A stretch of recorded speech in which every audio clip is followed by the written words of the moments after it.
প্রিয় দর্শক, আসসালামু আলাইকুম ওয়া রাহমাতুল্লাহি ওয়া বারাকাতুহু। আমাদের ঘূর্ণিঝড়ে রোমেলা ঘূর্ণিঝড়ে আপনাদের ২৬ তারিখ যে ঘূর্ণিঝড়টা হয়েছিল, সেই ঘূর্ণিঝড়ে বিদ্যুৎ সংকটের কারণে এই মেসার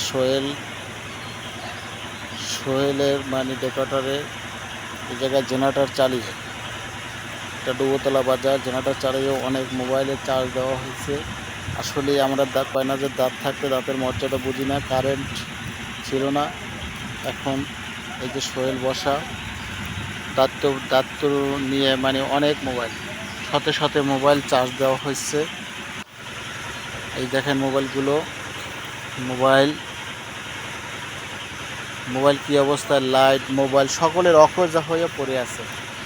সেই মোবাইলগুলো চার্জ দেওয়ার জন্য সবাই জেনারেটর চালু করা হয়েছে। শত শত মোবাইল এখানে চার্জ দেওয়া হচ্ছে।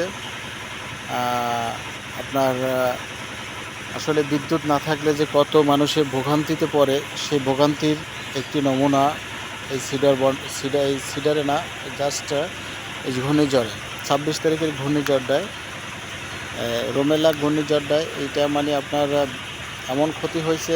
অনেকের কতদিন লাগে কারেন্ট পাওয়া তাও সম্ভব জানা যায় না, কাজ করতেছে, কিন্তু দেখা যায় যে অনেক গাছ কারেন্টের তারের উপরে পড়ে আছে, খাম্বা ভেঙে গেছে, বিভিন্ন ক্ষয়ক্ষতি হয়েছে। তাই এখানে সবাই মোবাইলের চার্জ দেখেন শতে একটা দুইটা না, শতে মোবাইল চার্জ এখানে কোথাও আসলে এতগুলো মোবাইল। এখন বোঝা যাচ্ছে যে এই অঞ্চলে কত মোবাইলের চাপ। এখনও মানুষ ভর্তি আছে চার্জ দেওয়ার জন্য। এখানে ২০০ মতন প্রায় চার্জ দেওয়া যায়, ২০০ একসাথে ২০০ ভরা যায়। তাই ২০০ মোবাইল একসাথে চার্জ দিতেছে, আবার সিরিয়ালে লোকজন পাশে দাঁড়ানোছে। তাই এই জায়গাটা বোঝা যাচ্ছে যে কারেন্টে না থাকলে কী অবস্থান হয়।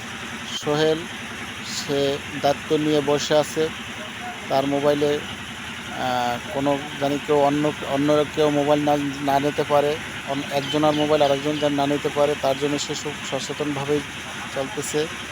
এটা ডুবোতলা বাজার, বরগুনা সদর। মূলত আমার ভিডিওটা করার উদ্দেশ্য এই যে সোহেলের দোকানে মোবাইল যে চার্জ দেওয়া হয়, আসলে আমি এই সোহেল না, এরকম অনেক সোহেল এখন জেনারেটরের মাধ্যমে চার্জ দিতেছে।